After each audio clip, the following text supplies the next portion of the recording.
Mormon chapter 9 book of Mormon से। Please like और subscribe करें। इस मैसेज को दुनिया तक पहुंचाने में हमारी मदद करें।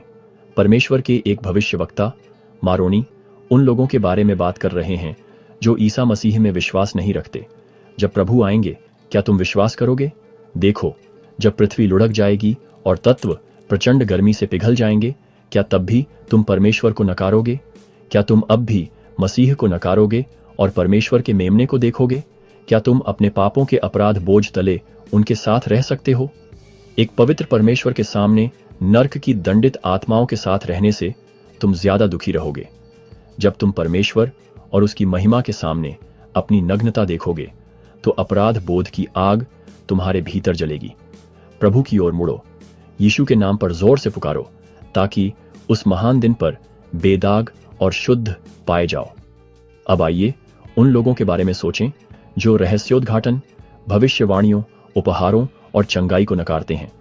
जो लोग इन बातों को नकारते हैं वे मसीह के सुसमाचार को नहीं जानते, उन्होंने धर्म ग्रंथ नहीं पढ़े हैं या वे उन्हें समझ नहीं पाते हैं। परमेश्वर कल, आज और हमेशा एक जैसा है और उसमें कोई बदलाव नहीं है। अगर आप एक ऐसे ईश्वर की कल्पना करते हैं जो बदलता है तो आप चमत्कारों के ईश्वर को नहीं जानते। मैं आपको चमत्कारों का ईश्वर दिखाता हूं, इब्राहिम, इसहाक और याकूब का ईश्वर, आकाश और पृथ्वी का रचयिता। परमेश्वर ने आदम को बनाया और मनुष्य के पतन से यीशु मसीह पिता और पुत्र आए। यीशु मसीह के द्वारा मनुष्य का उद्धार हुआ और उसके पुनरुत्थान से सभी मनुष्य अस्थायी मृत्यु से छुड़ाए गए। फिर आता है पवित्र व्यक्ति का न्याय। धर्मी अब भी धर्मी रहेंगे और गंदे गंदे ही रहेंगे। क्या सब कुछ बीत चुका है? क्या अंत आ गया है? नहीं, परमेश्वर अभी भी चमत्कारों का परमेश्वर है। क्या परमेश्वर के काम अद्भुत नहीं हैं? उसके कार्यों को कौन समझ सकता है?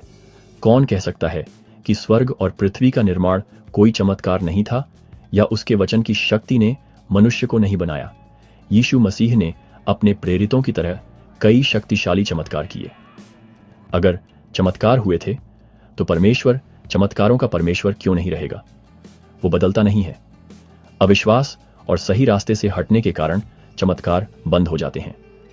जो कोई मसीह पर विश्वास करता है, बिना किसी संदेह के जो कुछ भी वह मांगता है उसे दिया जाएगा। यीशु ने अपने शिष्यों को आज्ञा दी कि वे सारी दुनिया में जाएं और हर प्राणी को सुसमाचार का प्रचार करें।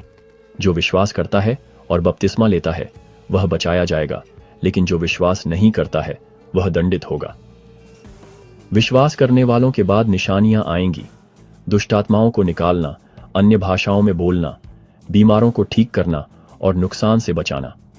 जो कोई यीशु के नाम पर विश्वास करता है बिना किसी संदेह के उसे उसके वचनों की पुष्टि मिलेगी।